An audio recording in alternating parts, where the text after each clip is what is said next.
ओम श्री गणेशाय नमः। मित्रों, आज इस वीडियो के माध्यम से हम बात करेंगे सत्संग और भगवत भक्तों के लक्षण। चर्चा होगी मित्रों, और उपासना का तत्व, इसका अध्याय 2 हम आप लोगों से साझा कर चुके हैं और आज अध्याय 3 हम मित्रों इसमें साझा करेंगे आप लोगों से। सुंदर हर भक्त ही समस्त साधनों का फल है, परंतु उसे संत की कृपा के बिना किसी ने नहीं पाया। यो विचार कर जो भी संत का संग करता है, हे गरुड़ जी, उसके लिए श्री राम जी की भक्ति सुलभ हो जाती है।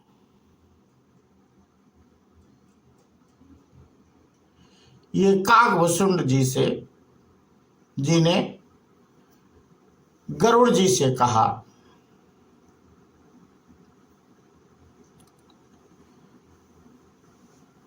फिर जिनको भगवान ने संसार का कल्याण करने के लिए ही संसार में भेजा है, उन परम अधिकारी पुरुषों की तो बात ही क्या। उनके तो दर्शन, भाषण, स्पर्श, चिंतन और वार्तालाप से भी विशेष लाभ हो सकता है। जैसे किसी कामी पुरुष के अंदर कामिनी के दर्शन, भाषण, स्पर्श या चिंतन से काम की जागृति हो जाती है, वैसे ही भगवत प्रेमी पुरुषों के दर्शन, भाषण, स्पर्श या चिंतन से भगवत प्रेम की जागृति अवश्य होनी चाहिए। प्रसिद्ध है कि पारस के संग से लोहा सोना बन जाता है, किंतु महात्मा के संग से तो उससे भी बढ़कर महिमा बतलाई गई है। किसी कवि ने कहा है, पारस में अरु संत में बहुत अंतरो ज्ञान, वह लोहा कंचन करे, वह करे आप समान। पारस में और संत में बहुत अंतर समझना चाहिए। पारस लोहे को सोना अवश्य बना देता है, किंतु संत तो अपने संपर्क में आने वाले को अपने समान ही बना लेता है। पारस के साथ संबंध होने पर लोहा अवश्य ही सोना बन जाता है। यदि न बने तो यही समझना चाहिए कि या तो वह पारस नहीं है या वह लोहा नहीं है। इसी प्रकार महापुरुषों के सत्संग साधक अवश्य ही या महापुरुष बन जाता है।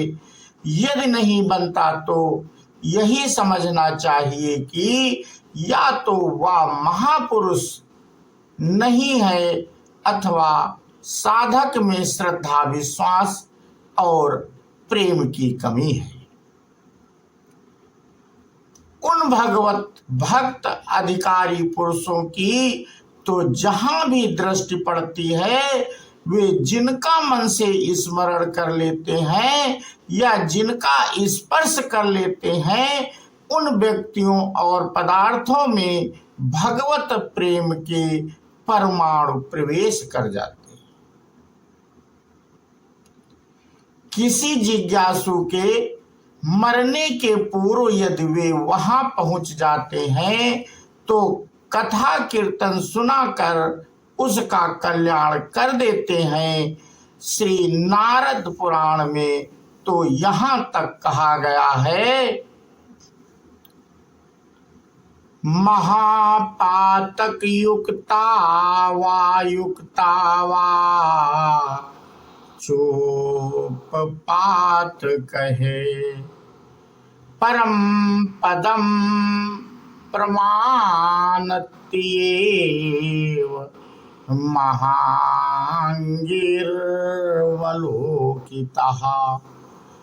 कलेवरं वातंगस्मृतं तण्डुमं वापि सत्यम्, यदि पश्यति पुष्पातमासा प्रयाति परागतम्। जो अधिकारी पुरुषों के द्वारा देख लिए जाते हैं वे महापातक या उपपातकों से युक्त होने पर भी अवश्य परम पद को प्राप्त हो जाते हैं। ऐसे पवित्र आत्मा महापुरुष यदि किसी के मृत शरीर को, उसकी चिता के धुएं को अथवा उसके भस्म को भी देख ले तो वह मृतक पुरुष भी परम गति पा लेता है। इसलिए महापुरुष पुरुषों के संग की महिमा शास्त्रों में विशेष रूप से वर्णित है। श्रीमद् भगवत गीता में कहा गया है, तुलयाम लवेनापि चा स्वर्गना पुनर्भदम्, भगवत् संगी संगसिमर्त्यानम् किमुतापि सह। भगवत संगी यानी भगवत प्रेमी पुरुषों के लव क्षण मात्र के भी संग के साथ हम स्वर्ग की तो क्या मोक्ष की तुलना कर सकते हैं। फिर संसार के तुच्छ भोगों की तो बात ही क्या है। श्री रामचरितमानस में भी लंकिनी राक्षसी का हनुमान जी के प्रति इसी तरह का वचन मिलता है। तात स्वर्ग अपवर्ग सुख, घरिब तुलायक अंग, तूल न ताहि सकल मिली जो मुख लव सतसंग। हे तात, स्वर्ग और मोक्ष के सुखों को यदि तराजू के एक पलड़े में रखा जाए तो वे सब मिलकर भी दूसरे पलड़े पर रखे हुए उस सुख के बराबर नहीं हो सकते जो लव मात्र के सत्संग से प्राप्त होता है। ऐसे महापुरुषों की कृपा को भक्त की प्राप्ति का प्रधान साधन बतलाते हुए श्री नारद जी कहते हैं, मोखितास्तु महत कृपयैव भगवत कृपाले साधवा। भगवान की भक्ति मुख्यता महापुरुषों की कृपा ही अथवा भगवान की कृपा के लेस मात्र से प्राप्त होती है। नारद जी फिर कहते हैं, महात संगस्तु दुर्लभोस गम्योस मोघस्य। उन महापुरुषों का संग दुर्लभ एवं अगम्य होते हुए भी मिल जाने पर अमोघ होता है। लाभ्यते स्फीतत पाययो। और वह भगवान की कृपा से ही मिलता है। श्रीमद् भगवद गीता में भी कहा गया है, दुर्लभा मनुष्यो देहो देहिनाम क्षणभंग गुरः सब्रापि दुर्लभ मन्ये वैकुंठ प्रिय दर्शनम। प्राणियों के लिए मनुष्य शरीर का प्राप्त होना ही कठिन है। यदि यह प्राप्त भी हो गया तो ये क्षण भंगर और ऐसे अनिश्चित मनुष्य जीवन में भगवान के प्रिय भक्तों का दर्शन तो और भी दुर्लभ है। ऐसे महापुरुषों का मिलन हो जाए तो हम लोगों को चाहिए कि हम उनको साष्टांग नमस्कार करें, उनसे श्रद्धा भक्ति पूर्वक प्रश्न करके भगवान के तत्व को जाने, उनकी आज्ञा का पालन करें और उनकी सेवा करें। उनकी आज्ञा का पालन करना ही उनकी वास्तविक सेवा है तथा इससे भी बढ़कर है उन महापुरुषों के संकेत सिद्धांत और मन के अनुकूल चलना। अपने मन इंद्रियों की डोर को उनके हाथों में सौंप देना और उनके हाथ की कठपुतली बन जाना। इस प्रकार की चेष्टा करने वाले परम श्रद्धालु मनुष्य के अंदर उन सत्पुरुषों के संग के प्रभाव, सद्गुण, सदाचार का प्रादुर्भाव तथा दुर्गुण दुराचार नाम ही नहीं अपितु भगवान की भक्ति, उनके तत्व ज्ञान और भगवत प्राप्त आदि सहज में ही हो जाती।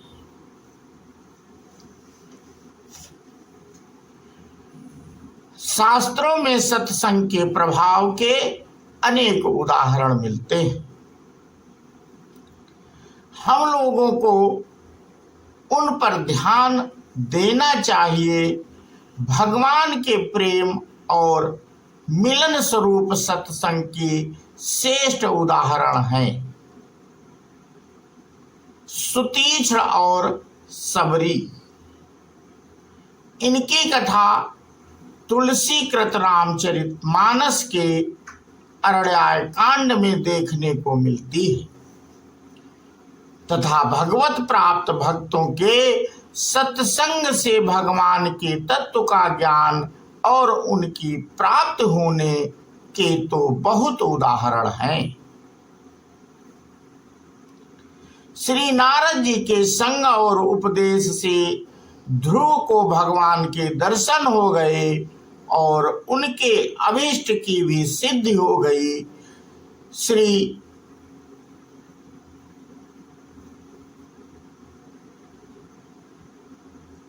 भगवत स्कंद 4 अध्याय 8-9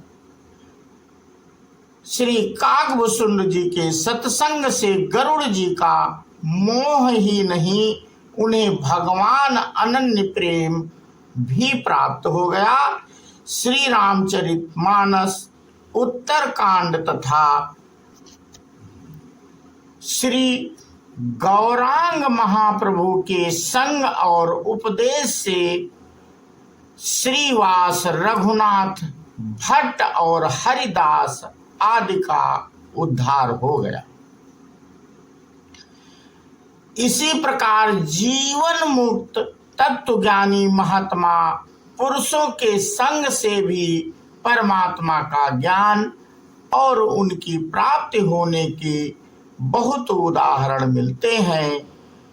परमात्मा हरिद्रुमत गौतम की आज्ञा का पालन करने से ज्वालापुत्र सत्यकाम को भी काम को तथा सत्यकाम के संग और सेवा से उपकोशल को ब्रह्म ज्ञान हो गया। राजा अश्वपिता संग करने उनके उपदेश से महात्मा उद्दालक को साथ लेकर उनके पास आए हुए प्राचीन साल सत्य यज्ञ इंद्रदुम्न और बुडिल नामक 5 ऋषियों को ज्ञान प्राप्त हो गया। अरुण पुत्र उद्दालक के सत्संग से श्वेत केतु का ब्रह्म का ज्ञान हो गया। श्री सनत कुमार जी के संग और उपदेश से नारद जी का अज्ञानांधकार दूर हो गया तथा उनको ज्ञान की प्राप्ति हो गई। यज्ञवल्क मुनि के उपदेश से मैत्रियों को ब्रह्म ज्ञान को प्राप्ति हो गई। श्री धर्मराज के संग और उपदेश से नचिकेता आत्म तत्व को जानकर ब्रह्म भाव को प्राप्त हो गई।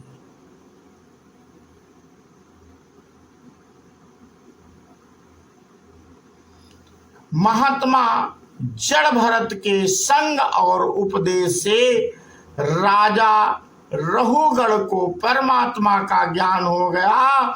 इस प्रकार सत्संग से भगवान में प्रेम और उनके तत्व ज्ञान और उनकी प्राप्त होने के उदाहरण श्रुतियों तथा इतिहास पुराणों में भरे पड़े हुए हैं। तो मित्रों, आज का प्रसंग हम यहीं पे समाप्त करते हैं और इसके आगे की कथा अध्याय 4 में आप लोगों से साझा करेंगे। बोलो श्यावर रामचंद्र की जय, हनुमान जी की जय। जय हिंद, जय भारत, वंदे मातरम।